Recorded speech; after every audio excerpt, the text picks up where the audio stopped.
Bonjour à tous, moi c'est Morgane et je suis la personne qui se cache derrière le fil de Lily. Bienvenue sur cette vidéo, j'espère que nous allons passer un bon moment ensemble. Mais avant de débuter, j'aimerais déjà remercier le chaleureux accueil que vous avez fait sur ma première vidéo. Je suis vraiment touchée par l'accueil que vous lui avez fait, par le fait qu'il y ait beaucoup de personnes qui m'ont fait confiance et qui ont commencé à s'abonner à la chaîne, qui ont mis des commentaires, qui en ont parlé et qui l'ont partagé. Donc merci beaucoup, je suis vraiment heureuse que cette première vidéo vous ait plu, que le contenu dont j'ai parlé vous ait intéressé. Donc encore merci. Et donc on va commencer cette nouvelle vidéo qui va être un peu différente de la première parce que je vais faire un Make 9 en fait. Qu'est-ce qu'un Make 9 déjà? Pour ceux qui ne savent pas. En gros, je vais vous présenter 9 patrons de tricot ou crochet que j'aimerais réaliser pendant cette année 2024. Oui, normalement les vidéos Make 9 se font plus en début d'année, janvier en particulier. Tout simplement parce que c'est savoir ce qu'on veut faire sur une année complète. Mais moi, avec mon début d'année où je voulais absolument finir les projets que j'avais en cours, j'ai préféré ne pas en faire une, ne pas trop m'aventurer à regarder des patrons pour ne pas me laisser tenter et vraiment finir mes projets. Mais maintenant que j'ai quasiment fini la plupart des projets entamés, je me suis dit bon, allez, on va essayer de regarder ce qui me tenterait sur cette année, qu'est-ce que j'aimerais faire, dont j'ai besoin en fait aussi dans ma garde-robe. Donc voilà, avec cette petite vidéo en plein mois d'avril pour faire les plans sur la comète de l'année 2024. Donc je vais vous présenter 2 patrons été, 4 patrons de pull, un patron d'un gilet parce que j'ai besoin de gilet, j'ai un châle aussi qui me plairait beaucoup que j'aimerais faire et j'aimerais finir ma couverture au crochet en fait. Donc elle est déjà commencée mais je la place quand même dans les Make 9 parce que je sais que ça va être un projet sur le long cours, donc je la mets dans ceux que j'aimerais faire cette année. Je vais aussi parfois pencher la tête vers le bas, c'est là où se trouve ma tablette en fait et où j'ai toutes les données qui sont importantes et qui peuvent être intéressantes pour vous comme les tailles, le métrage qu'il faut, s'il y a des points spécifiques ou quoi, des techniques un peu compliquées à mettre en avant et pour être le plus complet possible, si le modèle vous intéresse surtout. Ensuite, je vais aussi vous présenter les fils que j'ai choisis pour pouvoir réaliser ces différents projets. Je me dis que ça peut être une bonne idée parce que comme ça vous aurez les fils qui ont été tricotés par la designeuse, mais aussi donc d'autres alternatives que je pense qui peuvent être possibles ou en fait intéressantes. Voilà. Bon, on va commencer avec le premier projet du coup. Premier projet dont j'aimerais vous parler, c'est le top Hermeline de Yarnflex Audrey Borrego. C'est un petit top d'été sans manches qui se tricote de haut en bas, pardon. Et il a des manchons en rang raccourci. Sinon, c'est une construction très simple avec une encolure dégagée et un joli panneau de dentelle sur le devant du pull. Chose que j'aime beaucoup et pourquoi je l'ai choisi, c'est qu'on peut le porter en tant que top d'été, donc ça c'est pas mal, mais aussi en hiver en fait tout simplement comme petit pull sans manches à mettre par-dessus une chemise, un sous-pull ou ce que vous aimez, un t-shirt par exemple. Donc ça en fait un projet assez polyvalent que je peux porter toute l'année et qui est simple et rapide à faire parce qu'on n'a pas les manches à faire. Donc ça c'est cool. Audrey l'a tricoté dans un fil sport. Donc normalement c'est environ 300 mètres pour 100 grammes. Avec les aiguilles 3 mm pour le corps et 2,75 pour tout ce qui est côte. Et c'est un patron qui est disponible en français et en anglais sur Ravelry et sur son Paylib. Et sur Ravelry, il est au prix de 9,60 €. Voilà. Ce que j'aime bien avec Yarnflex, c'est qu'elle est très inclusive en termes de taille. On va d'un tour de buste fini de 78 cm à 162 cm avec une aisance positive de 0 à 5 cm. Donc vraiment, ça fait une très large gamme de taille, ça c'est cool. Voilà, donc ça nécessite aussi peu de métrage de fil vu qu'il est sans manche, de 520 mètres pour la plus petite taille à 1265 mètres pour la plus grande. Donc c'est très accessible aussi en termes de fil. Rien de bien compliqué, il a une construction facile, le corps est droit, donc il n'y a pas de diminution à gérer en même temps que le diagramme de dentelle sur le devant. En plus, dans son patron, elle a inclus donc un diagramme pour la dentelle, mais aussi un rang par rang, donc des instructions écrites, en fonction de ce que vous préférez. Ça peut être pas mal. Moi, personnellement, je préfère les diagrammes, mais je sais qu'il y a pas mal de personnes qui aiment aussi avoir leur diagramme écrit en rang par rang. Donc moi, pour ce top, j'ai décidé d'utiliser la Vintage Cake. Eh oui, c'est un fil que j'aime bien et en plus j'en ai beaucoup, donc il faut que je l'utilise. Et ce coup-ci, je vais l'utiliser en coloris violet. Donc elle est pas mal pour l'été ou en tout cas mi-saison. Majoritairement du coton, c'est en forme tubulaire comme fil, donc c'est assez léger. Je vous en ai déjà parlé, hein, donc je pense que vous la connaissez maintenant. En plus, elle a un métrage sport, donc je pense que ça correspond bien. Il faudrait que je fasse quand même l'échantillon, mais je vais partir sur celle-là. Ça devrait bien correspondre. Voilà pour ce premier projet. Deuxième projet que j'aimerais vous présenter, le top Xiris de Yarn Flex, encore une fois, Audrey Borrego. C'est un top d'été qui se tricote de bas en haut, cette fois-ci.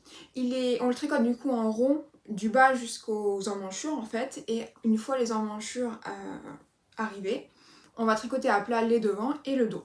La particularité de ce modèle, et qui fait vraiment toute sa beauté, c'est son dos qui est complètement en dentelle. Une dentelle simple, qui est graphique. Par contre, sa petite difficulté, c'est qu'il faut aussi la tricoter sur les rangs envers, pas seulement sur les rangs endroits comme la majorité des dentelles. Donc, faire attention. Ce qui en fait un patron pour moi un petit peu plus compliqué que le premier. Le premier est vraiment accessible aux débutants. Celui-là, je pense que les débutants avancés ou alors vraiment qui sont intéressés et qui sont un peu aventureux. Sinon, je mettrais plus ce patron sur un niveau intermédiaire, je dirais. Voilà. Mais encore une fois, ça reste très accessible et je pense que si on a envie, on y arrive très simplement, il n'y a pas de souci. Cette fois-ci, c'est un fil fingering. Elle l'a tricoté en biobalance de BC Garn, donc 50% coton, 50% laine. Fil d'été assez classique aussi, hein, qui marche bien. Son patron est disponible sur Ravelry et sur Payive aussi, en français et toujours en anglais, au prix de 9,60 € sur Ravelry. Classique. Elle l'a tricoté avec des aiguilles 3,25 mm pour le corps et 2,75 mm pour les côtes. Pas de grosses difficultés à part à suivre la dentelle. Il n'y a pas de diminution sur le corps à gérer en même temps. C'est un t-shirt assez ample. Il faut 20... C'est recommandé entre 15 et 20 cm d'aisance positive. Donc voilà. Même s'il est un petit peu large, c'est pas grave. De toute façon, le patron est prévu pour être porté un petit peu grand en fait. Donc même si votre échantillon n'est pas parfait, c'est pas bien grave. Il est prévu pour un tour de buste fini de 92 cm à 172 cm, ce qui est vraiment pas mal. Et donc il faut encore une fois assez peu de fil, il faut entre 750 mètres et 1300 mètres. Pareil, encore une fois c'est très accessible. Et c'est vraiment pas mal. Voilà. Pas de grosses difficultés sur ce patron, je pense que je vous ai dit les points principaux.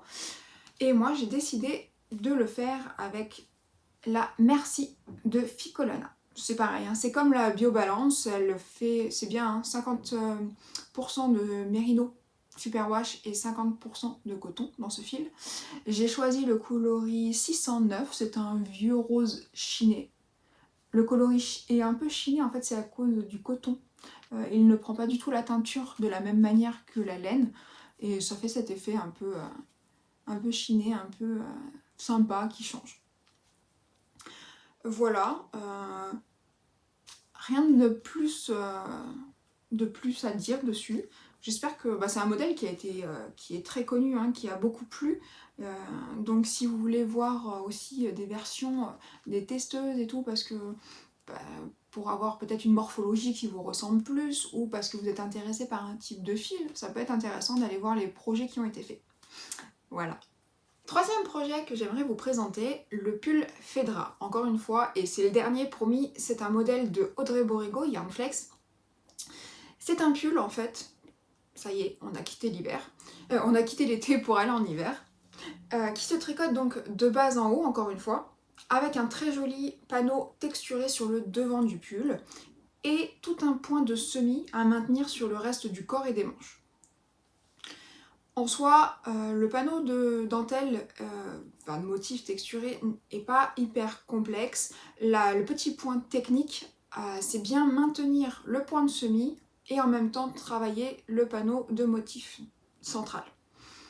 C'est la petite difficulté. Encore une fois, pareil, je le mettrai plus en niveau intermédiaire, du coup comme pull, ou débutant vraiment motivé. Après, encore une fois, je pense que tout est une question de comment vous vous sentez, est-ce que vous avez vraiment envie de tenter ou pas. Et dans tous les cas, même si ça marche pas, et ben c'est pas grave. Hein, en soi, ça marche pas aujourd'hui, ça marchera peut-être demain, dans un mois, dans un an. Vous allez à votre rythme, le principal c'est d'essayer. Si vraiment un modèle vous fait envie, encore une fois, il faut tenter. En tout cas, c'est ce que je pense. Bref, revenons au patron. Donc, il est avec un col rond. Je trouve qu'il est plutôt dégagé quand même pour un pull d'Audrey qui aime bien les cols assez montants. Il est assez dégagé celui-ci. Le bas du pull aussi est fendu. Je trouve que ça apporte une petite touche féminine à ce pull que j'aime bien. Ensuite, elle l'a tricoté avec en tenant de laine, une lace et une fingering pour avoir une épaisseur d'écart. Pull tricoté en 3,75 mm pour le corps et 3,5 pour les côtes, oui, c'est ça. Et il est disponible aussi, encore une fois, sur son Périple et sur Ravelry, en français et en anglais, et il est au prix de 9,60 € sur Ravelry. Voilà. Au niveau des tours de buste, il est disponible de 97 cm à 177 cm et il est conseillé avec une aisance positive de 20 cm, donc assez large, confortable. Et au niveau du métrage des laines, il vous faut 1100 mètres pour la plus petite taille jusqu'à 1950 mètres pour la plus grande taille. Mais n'oubliez pas, hein, ça c'est pour si vous le faites justement en DK uniquement. Si vous tenez 2 fils, il faudra doubler ce métrage. Normal. Le même métrage pour chaque fil. Voilà. Moi, pour ce projet, je pense que je vais utiliser mon fil lavande et ma surie. Voilà, je pense que je vais trouver le bon projet, j'aime bien l'idée, comme ça je vais faire un peu comme ce qu'elle a recommandé en fait, hein, 2 fils tenus ensemble, et je vais tenter de faire ma surie en indigo. Je vais tenter, si jamais ça marche pas, c'est pas grave, je vais faire mon échantillon, si je trouve que vraiment le panneau texturé ne marche pas avec cette association, c'est pas grave, hein, je reprendrai une autre surie, je ferai la même couleur, et puis ça fonctionnera très bien. Mais je vais quand même tenter parce que j'aime beaucoup cette association. Voilà. Autre chose que j'ai pas dit par contre sur le patron lui-même, et ça c'est quelque chose que j'apprécie vraiment chez Audrey, c'est son travail pour rendre le patron le plus inclusif possible et qu'il fonctionne sur toutes les tailles. Comme je vous ai dit, il y a une grande diversité de tailles, c'est très bien, mais en fait elle travaille aussi le panneau central en fonction des tailles. Et oui, parce que c'est sûr que si on a un panneau central comme ça, et qui fait la même taille, les mêmes motifs exactement, de la plus petite taille à la plus grande taille, sur les plus grandes tailles, on va se retrouver avec beaucoup de matière sur les côtés où il n'y aura pas ce motif, ce panneau de dentelle, et ça sera moins joli, parce que c'est pas le rendu qui était montré sur le modèle d'Audrey en fait, sur ce à quoi on s'attendait. Donc je trouve ça vraiment très bien qu'elle essaye au maximum d'avoir un rendu similaire, peu importe la taille. C'est vraiment bien, c'est inclusif et ça permet de se dire, de pas être déçu en fait quand on fait une grande taille et d'avoir un motif en fait qui paraît petit par rapport au tour de buste. Donc ça c'est vraiment cool. Voilà pour ce troisième projet. Quatrième projet, le Flora, et pardonnez-moi pour la prononciation, de Marzena Kolaczek. Excusez-moi, je ne sais pas du tout comment ça se prononce, c'est un prénom, enfin c'est un nom de famille polonais. Bref, c'est un pull qui se tricote de haut en bas. Il est aussi en circulaire, donc pas de couture. C'est un pull que je pense accessible aux débutants, sans grande difficulté. C'est une construction raglan, donc classique, avec de jolis motifs végétaux tout le long du corps et des manches. Mais ce sont des petits motifs. Donc le diagramme, enfin oui, parce que le modèle est fait avec un diagramme et pas de rang par rang écrit. Donc le diagramme se retient plutôt assez bien, ça se répète. Pas de grosses difficultés en plus parce qu'il n'y a pas de diminution à faire sur le corps, c'est un corps droit. Et ce sont des manches ballons, donc pas de diminution non plus le long des manches, juste à faire au niveau du poignet. Voilà, il a été tricoté dans une laine fingering, elle l'a tricoté en 3,75 mm pour le corps et 3,25 pour les côtes. Il est disponible sur Ravelry en anglais et en polonais. On sait jamais, hein, il y a peut-être des personnes parmi vous qui parlent polonais. Malheureusement, c'est pas mon cas. J'aimerais bien, mais non, je ne maîtrise que l'anglais. Et il est au prix de 9,16 € sur Ravelry. Voilà, je pense que il n'y a pas d'autres gros points compliqués à décrire sur ce patron. Hein. Je pense qu'il est très accessible, encore une fois. Si l'anglais, par contre, vous fait peur, vous avez peur un peu de vous y perdre, etc., cette designeuse propose en fait des PDF, un PDF par taille, et un PDF par taille, mais aussi par langue. Donc, vous n'aurez pas que mélange anglais-polonais, par exemple, hein, vous inquiétez pas. Mais si l'anglais vous fait un petit peu peur, ça permet de déjà un peu vous rassurer en vous disant que vous n'allez pas vous tromper, par exemple, en n'ayant pas compris une ligne, vous n'allez pas vous tromper de taille. Ah oui, est-ce que j'ai fait vraiment le bon compte? Est-ce que j'ai bien suivi ou quoi? Non. Avec ça, c'est l'avantage, c'est qu'au moins ça fait beaucoup de PDF, mais vous téléchargez votre taille qui vous intéresse, vous êtes sûr que tout ce qui est écrit dans ce patron-là, c'est uniquement pour votre taille. Donc ça, c'est un plus. Moi, pour ce pull, j'ai choisi un gradient sweater, encore une fois, de Lisa Squirrel Yarn, dans le coloris apatite. Donc on part d'un bleu très foncé jusqu'à un bleu ciel. Voilà, alors, oups. Comment se présentent les gradients sweaters? Comme vous pouvez le voir, j'ai 3 pelotes. La pelote centrale, c'est celle du corps, et les 2 autres, ce sont celles des manches. Alors bien entendu, hein, en fonction de votre taille, moi je fais une petite taille, hein, je fais la taille 2. Je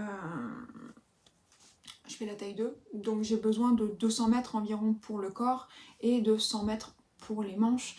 Mais après, si ce genre de gradient vous intéresse et que vous faites une plus grande taille, là vous voyez avec Lisa, hein, je pense qu'il est tout à fait possible d'avoir plus de métrage sur la pelote centrale et sur les manches, hein, bien entendu. Voilà. Mais vous avez une idée un peu du rendu d'un gradient sweater. Pour ce patron, il est accessible en termes de taille, mais moins que Audrey quand même. On va de 91 cm de tour de poitrine jusqu'à 153 cm de poitrine, recommandé avec 14 cm d'aisance positive. Donc normalement, il est prévu jusqu'à 140 cm de tour de poitrine. C'est un peu moins inclusif, mais ça reste quand même accessible, je pense, à une grande majorité des personnes. Bon, après, voilà, hein, je comprends que effectivement c'est un peu gênant. Après, vous pouvez toujours adapter en rajoutant, en fait, si vous avez l'échantillon, vous pouvez tout à fait ajouter votre tour de poitrine et faire un produit en croix, en fait, pour savoir le nombre de mailles qu'il vous faudrait pour le tour de poitrine. Mais je trouve ça un peu dommage parce qu'effectivement, quand on achète un patron, on n'a pas vraiment envie de s'embêter à faire des calculs, etc. Ça serait bien que ça soit un peu plus grand, mais bon. C'est comme ça, c'est déjà pas mal, je pense que c'est déjà pas mal, quand même. Voilà, et sinon en termes de métrage de fil, il vous faudra entre 1000 mètres et 1800 mètres pour la plus grande taille. Voilà. 5e projet que j'aimerais vous présenter, le Marzipan Pullover de Sari Nordlund. Encore une designeuse que j'aime beaucoup et que je trouve très originale, j'aime bien son style. Alors, ce coup-ci c'est un pull aussi, donc top down, qui se tricote de haut en bas, mais ce coup-ci il a un empiècement circulaire. Et c'est un joli yoke en fait, avec beaucoup de torsades qui s'entrecroisent. pour se terminer sur des côtes sur le bas du pull et sur les manches. Le motif de torsade est répété, recommencé, sur les poignées des manches. Pas de grosses difficultés hein, sur ce pull, à part le fait de suivre les torsades en diagramme. C'est qu'un diagramme, il n'y a pas d'instruction écrite non plus sur celui-ci. Mais sinon, pas de grosses difficultés. Au niveau du corps, c'est un corps droit, il n'y a pas de diminution. Pour les manches se diminuent tout le long de la manche. Donc elles sont plus fitées. Sinon, en dehors de ça, je pense qu'il est accessible à des débutants intermédiaires. Pareil, encore une fois. Des personnes qui ont déjà, c'est pas leur premier projet quand même, mais effectivement il est facilement accessible et tricotable par à peu près tout le monde. En plus il a été tricoté, alors elle dit en hareng, l'échantillon est de 20 mailles sur 25 rangs en côte. Moi j'ai plus cet échantillon là avec de la DK, enfin personnellement ma façon de tricoter impacte hein, aussi bien entendu. Mais moi j'ai cet échantillon en DK donc bah, ça monte vite, c'est assez accessible. C'est pas mal. Elle l'a tricoté donc le corps avec des aiguilles 4 mm et les côtes en 3,5. Il est disponible donc sur Ravelry, uniquement en anglais par contre, et il est au prix de 8,28 € mais avec la TVA française. Bien sûr, je n'ai pas précisé jusqu'ici, mais je suis en France donc c'est la TVA française que j'ai moi. Voilà, au niveau des taille disponible, on va de 88 cm à 168 cm de tour de poitrine, ce qui fait un patron quand même inclusif, avec une aisance positive de 6 à 15 cm. C'est pas mal. Et en termes de fil, on a besoin de 890 mètres jusqu'à 1900 mètres pour la plus grande taille. Et si comme moi, vous voulez le tricoter avec 2 fils, n'oubliez pas de doubler les quantités de laine pour le deuxième fil en fait. Donc, moi j'ai choisi d'utiliser un fil que j'ai depuis très longtemps, d'Arco et Iris Yarn, et que j'aime beaucoup. Je trouve ça dommage de ne pas l'utiliser. C'est Forêt d'Émeraude, dans sa base Dr. Wool, c'est du 100% mérino. Super wash, bien entendu. Et je veux y associer de la Suri, parce que j'en ai aussi pas mal, et que j'aime beaucoup l'association mérino-Suri. Je trouve que ça rend bien, j'adore le côté moelleux de cette association. Je sais pas encore si je vais teindre le Suri, de quelle couleur, peut-être rester dans des tons similaires. J'ai pas envie vraiment de gâcher en fait ce très joli vert, qui ressort bien d'ailleurs là en retour caméra. Peut-être faire peut-être faire un peu des speckles. En fait, les speckles sur le Suri vont beaucoup diffuser, donc ça fait plus des taches. Mais peut-être faire ça dans les tons un peu vert, un peu marron caramel. Ça peut être une jolie association. J'hésite encore. Ou peut-être juste la laisser naturelle. Ça va faire un côté un peu chiné, mais doux. Et sans gâcher la première couleur. À voir. Mais voilà, je pense que ça c'est une association qui va me plaire.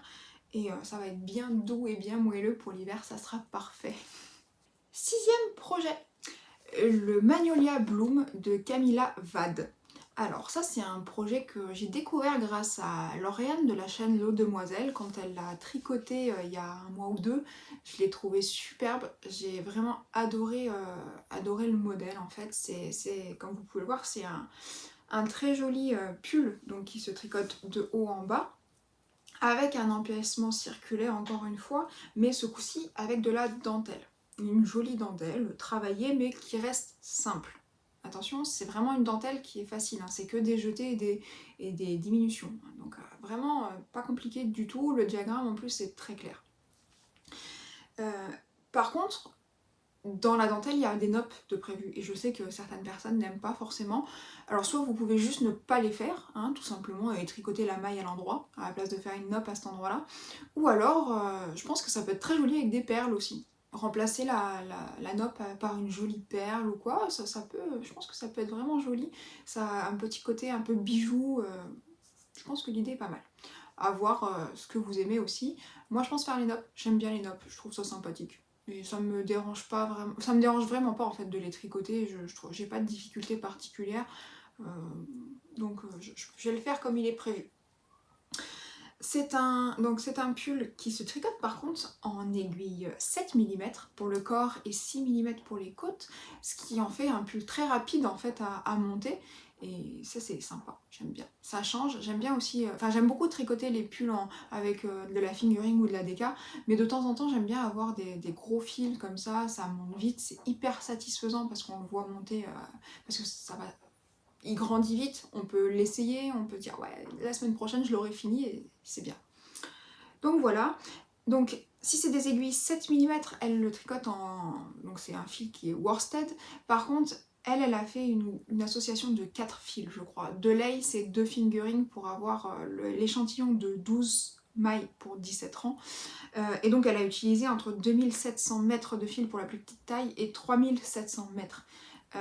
C'est énorme, mais n'oubliez pas que c'est parce qu'il y a un cumul de 4 fils. Je pense qu'avec un seul fil, bah, vous divisez par 4 hein, et vous aurez le métrage. Au final, c'est assez peu si vous utilisez un gros fil directement. Voilà. Encore une fois, vraiment pas de difficulté sur ce modèle. Il a le corps droit, l'empiècement yoke assez classique avec une dentelle facile. Les manches sont droites et resserrées au poignet. Je pense qu'il est vraiment accessible à beaucoup de personnes, hein. Pas de souci. Et par contre, son patron est disponible sur Ravelry, mais uniquement, alors uniquement en anglais, hein. Bien sûr, si vous parlez le danois, l'allemand, le norvégien ou le suédois, il est aussi disponible dans ces langues, mais je pense que le plus commun, c'est quand même l'anglais. Et il est au prix de 8,38 € sur Ravelry avec la TVA française. Alors, moi, j'ai choisi d'utiliser, je vais essayer de le tricoter avec la All Weather Yarn de Action. J'ai beaucoup aimé ce fil, à la base je l'ai plus prévu pour des accessoires type sac à main ou je sais pas, peut-être chapeau, j'avais pas vraiment d'idée, j'aimais bien le fil et je voyais bien ça pour des accessoires. C'est un fil qui est tubulaire, bon, ça se voit pas vraiment bien, si, là un petit peu, on le voit. Il est tubulaire, c'est un fil qui est du coup super léger et en fait il a, enfin, d'après ce qu'ils disent, l'échantillon c'est bien 12 mailles sur 17 rangs, donc ça serait parfait pour ce projet. Le fil est très élastique, c'est moelleux, je vais tester. Je sais pas du tout ce que ça va rendre hein, en tricoté. Si vous l'avez déjà tricoté, qu'est-ce que vous en pensez? Pour quel projet vous l'avez utilisé? Ça m'intéresse. Et donc, je sais pas, j'hésite pour la couleur. J'aimerais bien, je pense, prendre celui-là parce que j'ai pas beaucoup de jaune dans ma garde-robe. Je sais pas si ça me va vraiment au teint. Bon, après, on s'en fiche un petit peu hein, si ça me va au teint ou pas, tant que j'aime, c'est le principal. Sinon, j'ai aussi ce coloris turquoise qui est très joli. C'est beaucoup plus dans les tons que je tricote d'habitude, mais peut-être justement j'en ai trop du bleu. Ça serait bien que je change un peu. Qu'est-ce que vous en pensez? Bon, moi j'aime bien les deux, à voir. Je pense quand même plus partir sur le jaune. Dans tous les cas, je vais faire un échantillon, je vais voir si le rendu tricoté me plaît, si c'est assez souple et pas trop rigide comme fil. Je pense pas, hein, il a pas l'air d'être rigide, mais bon, une fois tricoté, le rendu peut être un peu différent. À essayer, en tout cas, j'aime bien l'idée en tout cas. Voilà. 7e projet pour aujourd'hui. Le Comfort Fade Cardi de Andrea Mori. Donc ça c'est un gilet qui est très connu, qui a été beaucoup tricoté, mais c'est un bon basique, assez intemporel je trouve. Donc c'est un gilet ouvert avec un col châle. Et la particularité de ce modèle, qui est très simple parce que c'est une construction raglan, c'est qu'il est fait il a été pensé pour des laines dégradées. C'est vraiment ce qui va mettre en valeur ces laines, c'est qu'il n'y a pas de point spécifique, il est tout en jersey à part le col qui est en point mousse, mais justement ça va vraiment permettre d'avoir un joli travail, de voir le joli travail des laines. Donc c'est sûr que par exemple vous utilisez des laines de teinturière qui sont prévues à cet effet, ça aura vraiment le meilleur effet. Après je pense qu'en uni il est très joli, ça reste un bon basique. Si vous voulez utiliser des laines aussi industrielles, par exemple, qui se dégradent toutes seules, ça peut être très sympa. Il y a beaucoup d'alternatives possibles, je pense. Après, à vous de voir ce que vous aimez et ce que vous aimez et ce dont vous avez envie surtout. En tout cas, c'est un modèle qui se tricote en DK. Donc 21 mailles pour 32 rangs sur du jersey en droit. Elle l'a tricoté en 4 mm pour le corps et pour alors, le col et les manches, elle l'a tricoté en 3,75 mm pour quel est son bon échantillon. Hein. Vous adaptez vos aiguilles en fonction de ce que vous obtenez sur votre échantillon. Elle a utilisé entre 1198 mètres et 2240 mètres de laine pour la plus grande taille. Et donc on va d'un tour de buste allant de 84 cm à 160 cm de tour de poitrine. Et elle recommande une aisance positive de 5 à 10 cm. Donc c'est une petite aisance et vous avez quand même un grand nombre de tailles, donc c'est un patron inclusif, ce qui je trouve très bien. Voilà, comme je vous dis, pas de difficulté spécifique. Il faut juste savoir tricoter donc à plat pour le corps et en rond pour les manches. Pas de diagramme. Elle explique comment faire le dégradé sur le corps et sur les manches. Et je voulais vous dire autre chose, mais je viens de l'oublier. C'est dommage. Je vais y revenir. Bon, c'est pas très grave. Son patron est disponible en français, en anglais et en japonais au prix de 10,59 € sur Ravelry. Et donc, si vous avez un petit peu peur de l'anglais, bah, ce patron est disponible, il a été traduit en français. Donc ça, c'est cool. Justement, peut-être ça peut être intéressant de regarder, si vous l'achetez par exemple et que vous avez peur de l'anglais, d'avoir les deux versions, la version anglaise et la version française, voir un peu les différences, comment ça se construit en anglais par rapport au français. Je pense que ça peut être intéressant justement pour faire des premiers pas comme ça, quand on n'a pas l'habitude de tricoter en anglais, d'avoir les deux versions. Et en fait, je pense que ça permet aussi de dédramatiser en fait le tricot en anglais. On se rend compte au final que le tricot anglais c'est beaucoup du code, que ça s'apprend très facilement, hein. C'est comme apprendre, je sais pas, une langue, hein. Je sais pas si vous faites de la musique, c'est apprendre des notes de musique en fait, tout simplement. Et comme ça, vous vous habituez aussi à travailler sur des patrons en anglais, mais en ayant quand même la version française à côté, au cas où vous ayez peur, pour pas faire de bêtises ou quoi que ce soit. Donc c'est pas mal. À vous de voir, ça peut être intéressant, et comme ça au moins vous découvrez aussi de nouvelles choses. C'est aussi un petit challenge hein, en tant que tricoteuse d'essayer des choses qu'on ne connaît pas ou qu'on ne comprend pas forcément. Moi c'est comme ça que j'ai fait hein, les premières fois, hein. Honnêtement. Hein, je compte, enfin je veux dire, je parle anglais oui au quotidien, enfin, je sais tenir une conversation, mais je connaissais pas le vocabulaire spécifique au tricot au début. Et en fait en faisant de cette manière et avec des lexiques, ça m'a permis d'apprendre et de savoir comment sont construits les patrons en anglais. Voilà, c'est petit tips, on sait jamais, ça peut vous aider. Donc moi pour ce patron, j'ai acheté des laines hein, il y a 2 ans maintenant, 2 ou 3 ans même, d'Artemis Yarn. Alors c'est une teinturière que j'aime beaucoup, c'est une des premières teinturières que j'ai découvertes quand j'ai commencé le tricot. Et je suis tombée amoureuse de ce dégradé qui n'est pas dans l'ordre. Voilà, là il est dans le bon ordre. Donc c'est un... Étonnamment, hein, encore une fois, c'est un dégradé qui va d'un vert bleu à un violet. C'est très étonnant de ma part. Avec ce premier coloris qui s'appelle Nausicaa. Ensuite, on retrouve le coloris Birdie. On enchaîne sur l'Achesis. Joli violet clair avec beaucoup de speckles. Et en dernier, Dark l'Achesis. Alors c'est le même violet mais avec plus de speckles, plus foncé. Voilà. J'ai rien à dire de plus, hein. Moi j'ai choisi une base donc 100% mérino classique, c'est du 225 mètres au 100 grammes. Si vous avez envie d'avoir des idées de couleurs, hein, pareil, justement là il y a beaucoup de modèles qui ont été, enfin il a été beaucoup tricoté, hein, donc vous aurez différentes versions. Là moi je vous présente des laines de teinturière, mais vous pouvez très bien le faire avec des laines plus accessibles, hein, parce que ça reste quand même un patron, donc en DK c'est pas donné. Je comprends tout à fait qu'on n'ait pas forcément les moyens de mettre 25 € par écheveau et il en faut quand même 6 ou 7. ça fait beaucoup. Donc n'hésitez pas à aller voir les projets qui ont été tricotés, hein. Ça peut être une mine d'informations et d'idées qui est très intéressante. En tout cas sur Ravelry, il faut vraiment en profiter. C'est l'avantage de Ravelry à mes yeux.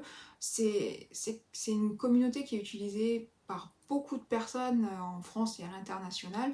Donc faut s'en servir, hein. C'est une très bonne idée d'aller voir, je pense.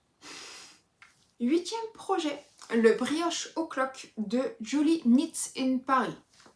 Alors, on a fini avec les vêtements. Je passe aux accessoires et avec un châle en particulier qui est tout en brioche. Donc c'est un grand châle circulaire. Donc déjà il a une construction un peu plus spécifique et différente des châles qu'on peut voir. Mais surtout il est tout en brioche bicolore travaillé. Alors oui, ça pour le coup je pense que c'est vraiment un modèle qui n'est pas fait pour les débutants, hein. On est sur de l'intermédiaire avancé voire expert, enfin expert, hein, on s'entend, mais il est magnifique. Je trouve qu'il est vraiment spectaculaire, il est incroyable, la construction est superbe. J'ai vraiment eu un coup de cœur incroyable pour ce modèle. Je sais pas trop comment on porte les châles complètement circulaires comme ça. On verra bien, je m'en fiche. Moi, c'est le projet qui me plaît. Là, comment le porter, on verra ça après. Ça se réglera plus tard. Donc, comme je vous le dis, c'est un modèle tout en brioche. Elle l'a tricoté en fingering avec un échantillon de 14 mailles pour 18 rangs en brioche bicolore. Elle l'a tricoté en aiguille 4 mm. Alors ça va dépendre vraiment. Enfin, souvent, pour les châles, je fais pas d'échantillon, hein. Je suis honnête, à part vraiment pour les tests ou les choses comme ça. Globalement, les châles, je les tricote comme je pense et puis c'est très bien et ça marche. Et j'ai jamais eu de problème en termes de quantité de laine. Mais là, c'est de la brioche, ça mange beaucoup de laine et en plus, si vous n'avez pas un échantillon correct, j'ai peur que votre brioche soit pas jolie. Ça va être soit trop lâche ou ça va être... Bon, encore si c'est trop serré, c'est pas très grave. Mais si c'est vraiment lâche et que vous tricotez lâche, je pense que le rendu sera moins joli et en plus déjà qu'il va être très grand, vous aurez vraiment l'impression d'avoir une couverture plus qu'un châle. Pas cool. Donc moi par exemple, je sais que je tricote très lâche, je pense que je vais partir sur du 3,75 voire même du 3,5 pour être sûre, parce que je vais faire quand même l'échantillon, mais je pense vraiment que c'est ce qu'il faudra que je tricote, enfin c'est avec cette taille d'aiguille qu'il faudra que je tricote pour avoir un joli rendu.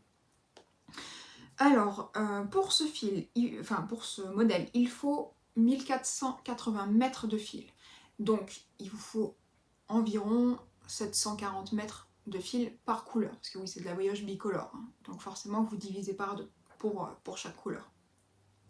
C'est un patron qui est disponible sur Ravelry, il est au prix de 7,80 €, TVA française, et il est disponible en français et en anglais. Donc pour ceux qui ont vraiment peur de l'anglais, mais qui tricotent quand même, hein, qui ont un petit peu l'habitude de tricoter et qui veulent se lancer dans ce châle, pareil, hein, si vous êtes débutant en brioche, c'est peut-être pas le meilleur projet pour commencer. Encore une fois, c'est à vous de voir, hein. Moi, personnellement, j'ai commencé avec un modèle qui était compliqué, je me suis pris la tête pendant 1 heure et après c'était bon, j'avais compris comment ça marchait et ça roulait. Mais si vous avez vraiment peur de ce point, est-ce que je peux comprendre, ou que vous avez l'habitude, enfin vous avez déjà fait un petit peu de brioche et que mais jamais vraiment de la brioche très compliquée avec beaucoup de motifs, le fait qu'il soit en français, ça peut vous aider. Pourquoi pas, si vous voulez vous lancer. Moi je vous le conseille, hein. Je le trouve trop joli. D'ailleurs je trouve qu'il a été assez peu tricoté, il n'y a que 38 projets alors qu'il est vraiment trop beau. C'est dommage, j'aimerais bien avoir plus d'exemples parce que j'ai été pas mal regarder, voir pour les combos de couleurs, qu'est-ce que j'aimerais faire ou ce qui me tentait pas. Je trouve que c'est dommage qu'il n'y ait pas plus. J'aime bien voir les réalisations des autres quand même. Sinon, à part ça, pas de difficulté très spécifique, hein, ça reste un châle, vous tricotez en circulaire, juste bien faire attention à vos mailles et à votre brioche. Être attentif en fait quand vous faites votre diagramme.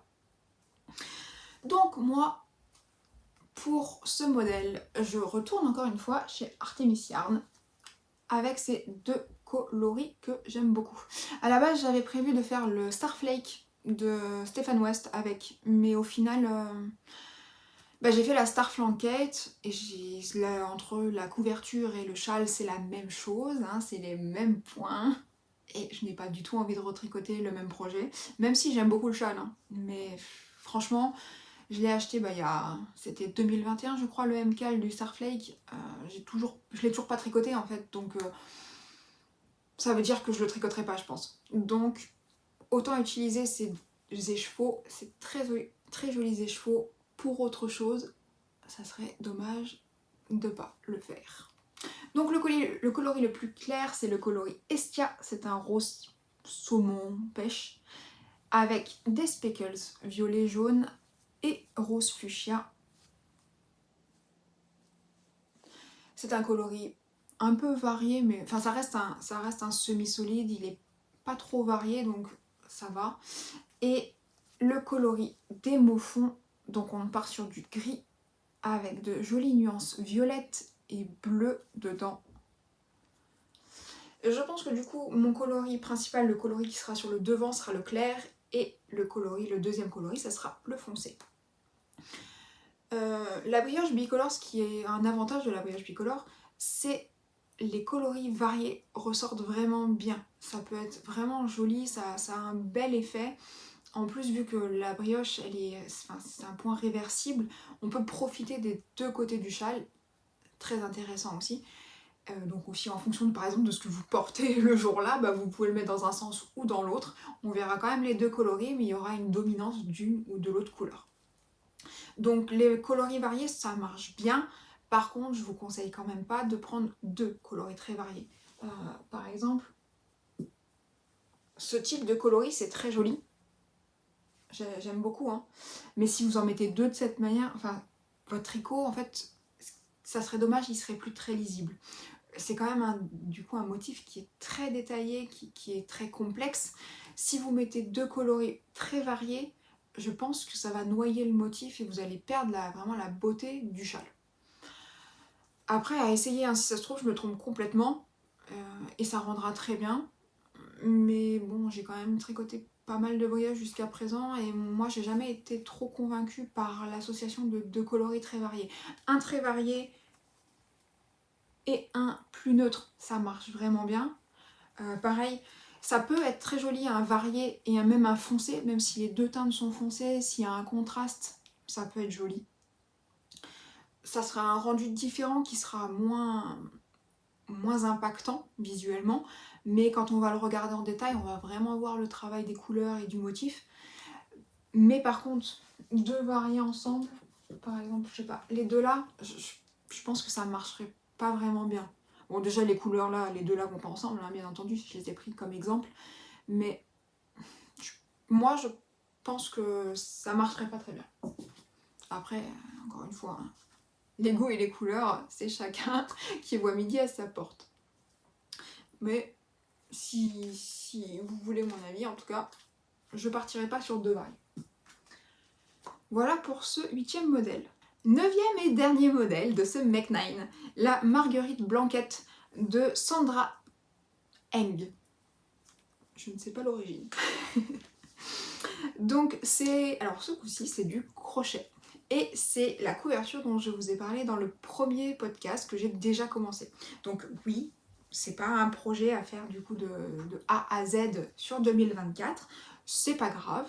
Le principal pour moi, c'est vraiment de la reprendre et si je peux la terminer cette année, ça serait parfait. Parce que oui, ça reste une très grosse pièce, comme vous pouvez le voir.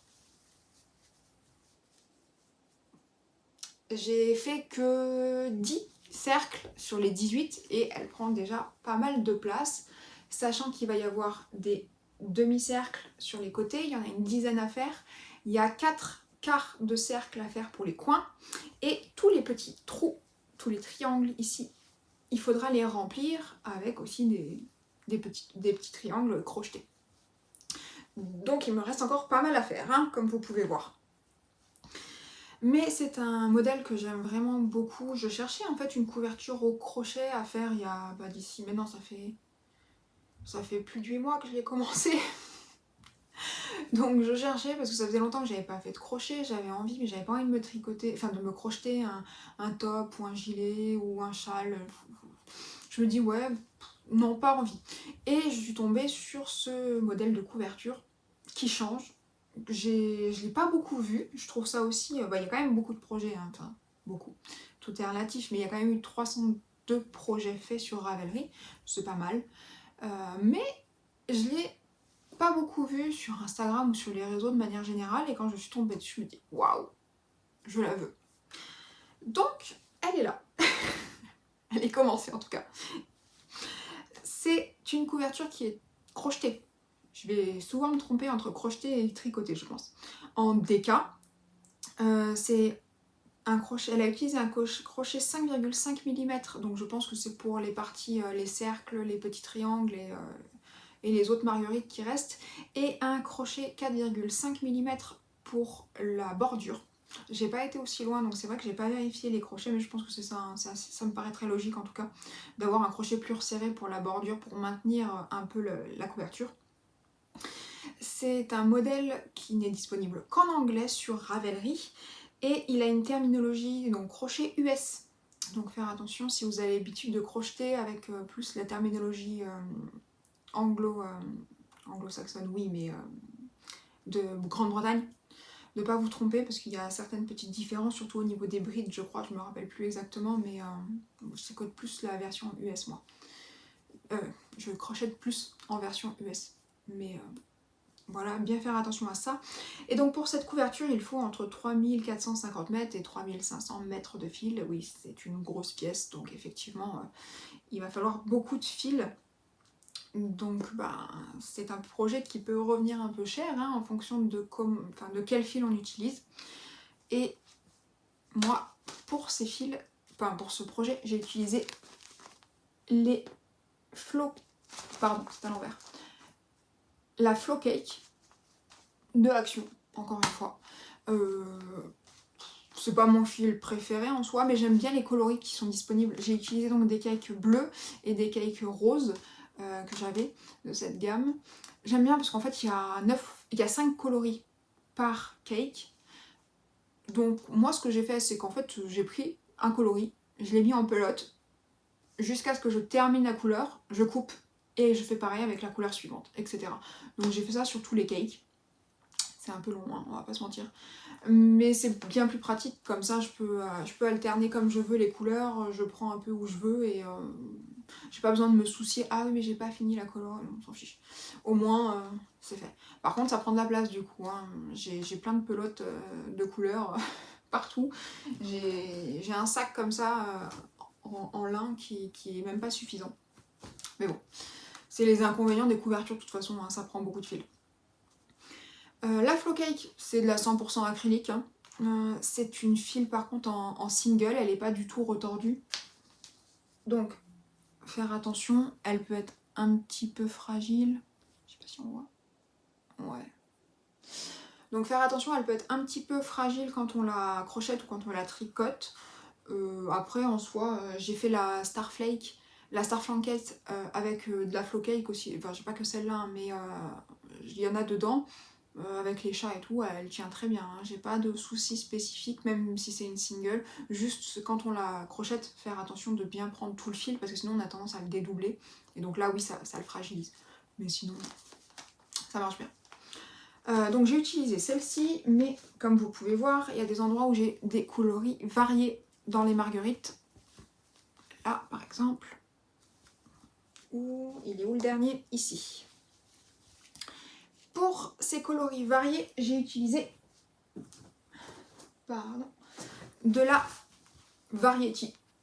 Toujours de chez Action, hein. En fait c'est la même épaisseur de fil que la Flow Cake, c'est le même principe, c'est aussi une single, sauf que celle-ci est dégradée. Donc j'ai utilisé plusieurs couleurs que j'avais.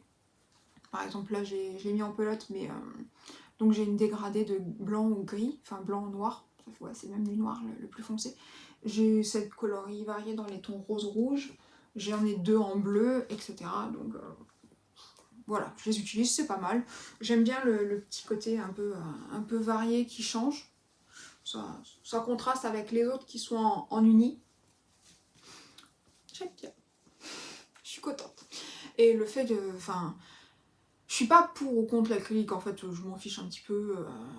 Oui, d'un point de vue écologique, je suis pas forcément hyper pour, mais après, si on réfléchit au traitement superwash, si on réfléchit aux pigments, en fait, lors des teintures, que ce soit des teintures, des teinturières, hein, ou que ça soit de l'industriel, c'est pas hyper écologique non plus, hein. Dans tous les cas.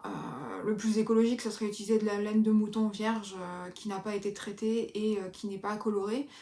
On est d'accord, donc je suis pas vraiment ni pour ni contre, hein, personnellement. Moi, enfin, chaque personne fait en fonction de ses moyens, de ses envies et de ce qu'elle peut en fait. Y a pas de souci. Hein. Aujourd'hui, le tricot, c'est vraiment c'est plus une passion. On fait plus ça par nécessité. Pas comme mes grands-parents. Par exemple, ma grand-mère, elle tricotait des pulls, elle tricotait énormément, mais parce qu'ils n'avaient pas forcément les moyens d'acheter des pulls tout faits. Donc, il y avait plus ce besoin d'avoir un pull pour les enfants pour qu'ils aient pas froid l'hiver.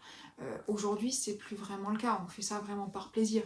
Donc, si vous aimez tricoter l'acrylique, tricoter ou crocheter de l'acrylique, on s'en fiche. Franchement, moi, ça m'est égal. Hein. Personnellement, je n'ai aucun jugement là-dessus. D'ailleurs, j'en utilise. Et si vous voulez pas l'utiliser, bah, c'est très bien. Je comprends aussi tout à fait. Mais donc voilà, tout ça pour dire que moi, pour les couvertures, bah, j'aime bien utiliser de l'acrylique parce que bah, c'est quand même résistant, ça se lave facilement.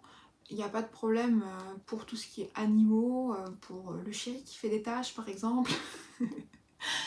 Donc non, c'est pratique. Et pareil, hein, moi pour les enfants, si je dois faire des cadeaux, en plus je sais pas forcément si les personnes savent comment nettoyer de la laine, l'entretenir, ou pour des enfants qui grandissent vite. J'ai pas envie de mettre 25-30 € dans un écheveau et pour qu'il soit massacré ou que bah, en fait leur enfant ait pu le porter 2 fois et après bah, on peut plus l'utiliser.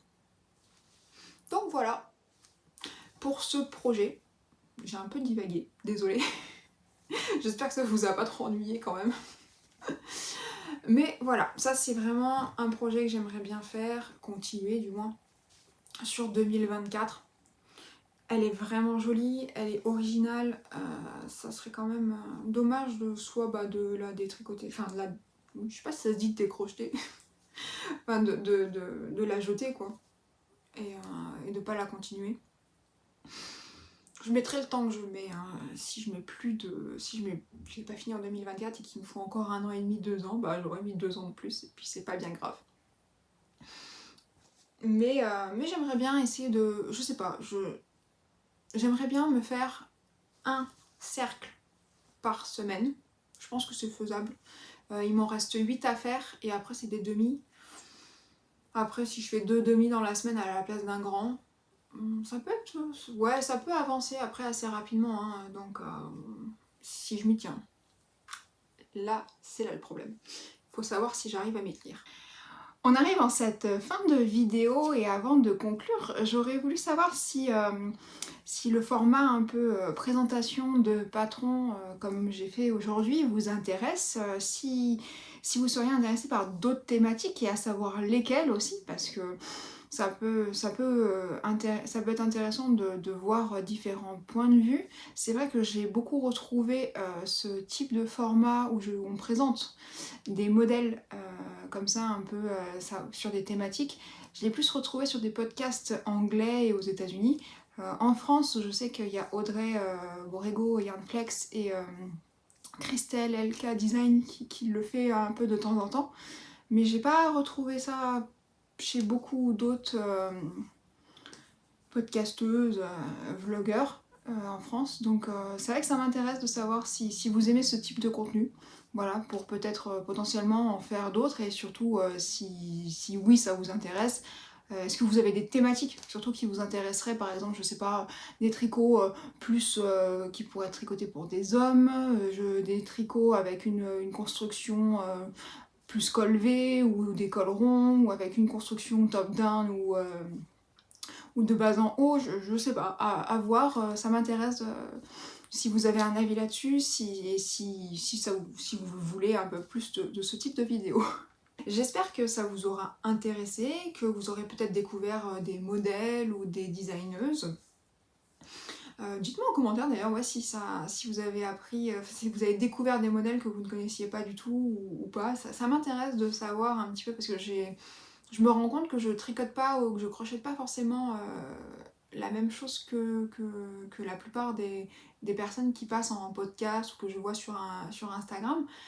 Mais peut-être qu'en fait c'est quand même des modèles qui restent connus ou que vous avez vus, mais qui sont juste un petit peu moins tricotés que la moyenne. Donc oui, ça m'intéresse d'avoir votre avis là-dessus. Sinon, tous les modèles que je vous ai présentés aujourd'hui, j'ai fait une liste Ravelry que je vous mets en description. Donc si jamais vous avez envie de retrouver un modèle ou une designeuse, hein, parce que je vous ai présenté un design, mais peut-être qu'il y aura d'autres designs qui vous plairont plus, ça peut être intéressant d'aller voir. Donc tout ça sera sur le lien où je vous ai mis le lien Ravelry où vous aurez toute la liste des 9 patrons. Voilà. Est-ce que ça m'intéresse aussi de savoir si vous connaissiez un peu le système du Make9. Est-ce que vous en avez déjà fait? Est-ce que ça vous a intéressé et peut-être motivé à en faire un pour vous aussi? En tout cas, je pense que c'est aussi pour moi une bonne idée de vous avoir présenté ces 9 modèles parce que ça va encore plus me motiver à les faire parce que je me dis oui, je vous les ai présentés, vous allez peut-être attendre de les voir, donc moi ça va me booster un peu aussi. Et c'est une bonne idée de vidéo pour la fin d'année, se faire un bilan tous ensemble, voir ce que j'ai réalisé ou pas, est-ce que le bilan est positif? Ça serait bien quand même, ça serait cool. Mais bon, je me connais, hein, j'ai tendance à beaucoup papillonner et j'aime bien, je peux changer d'avis assez rapidement. C'est aussi pour ça que j'ai beaucoup d'encours en général et que certains y passent un peu à la trappe. Donc après en soi, hein, encore une fois, hein, le tricot c'est du plaisir, il faut faire ce dont on a envie. Alors c'est sûr que c'est dommage que ça reste et que ça traîne pendant plusieurs années, mais si vous n'avez pas envie à un moment donné et vous voulez faire autre chose, je pense que c'est bien, hein, il faut pas se forcer. Il faut que ça reste un plaisir. Et donc je pense que je vais agir de la même manière avec ces projets, hein, j'espère que ça va rester un plaisir. Et ce serait quand même bien de les avoir, mais si je les fais pas et qu'au final j'en fais rentrer d'autres, c'est pas plus mal non plus. Ça vous fera découvrir d'autres modèles peut-être. Voilà, en tout cas merci beaucoup d'avoir encore suivi cette vidéo, d'avoir été avec moi pendant ce podcast-like.